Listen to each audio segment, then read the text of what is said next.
Now, coming to the point, how to read these books. There are two techniques to read NCRTs. The first one is class-wise manner. In class-wise manner, what we do is we select all the books in class 6th NCRTs and we start reading all the books of different subjects. After finishing class 6, we then go to class 7, and after that we go to class 8. And the second thing is subject wise manner. In subject wise manner, what we do is we select the subject and we start reading only those subject books from class 6 to class 12. Now, if you wonder which technique is helpful in reading NCERT, I would personally recommend you to follow subject wise manner, because when we read NCERT books in subject wise manner, we can understand the subject very easily and the concepts will be retained for a long period of time.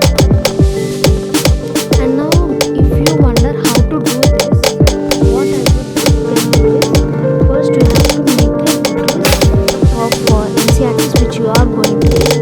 After this, select the subject out of your interest. After selecting the subject, start reading NCERTs from class 6 to class 8. For example, if you have taken history, complete all the NCERTs from class 6 to class 12. Then after completing these books, then shift to another subject. For example, then take geography.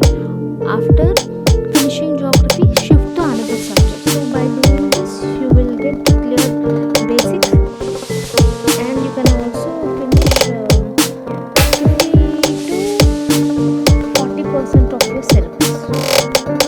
And next thing is, if you wonder how much time does it take, it takes nearly 3 months to complete all these NCERTs.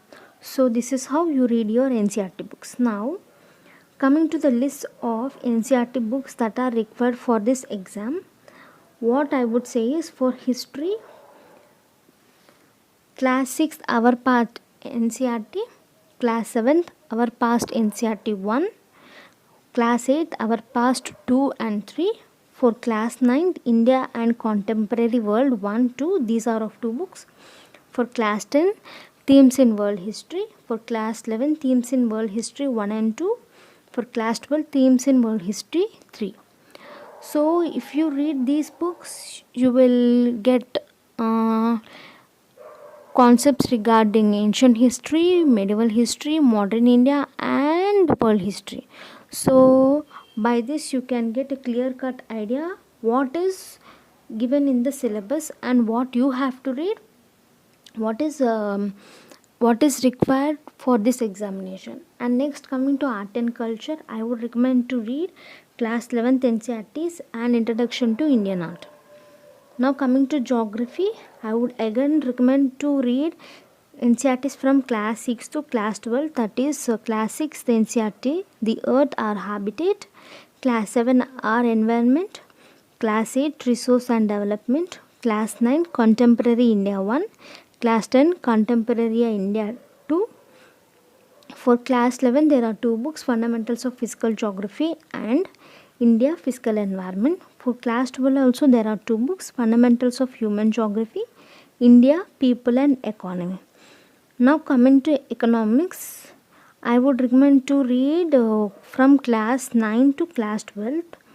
For class 9 economics, class 10th is understanding economic development, and class 11th NCERT is Indian economic development. Class 12th NCERT is introductory macroeconomics. We have another book called introductory macroeconomics. You can skip that, that is not necessary for this exam. And the last thing is political science. Here I would say just follow 11th and 12th NCERTs, that is enough. So in that we have 2 books from 11th standard and we have 2 books from 12th standard. So that is enough for political science. So that's all. That's the list of NCERT books I would recommend. And in next video I will be addressing how to make notes and how to choose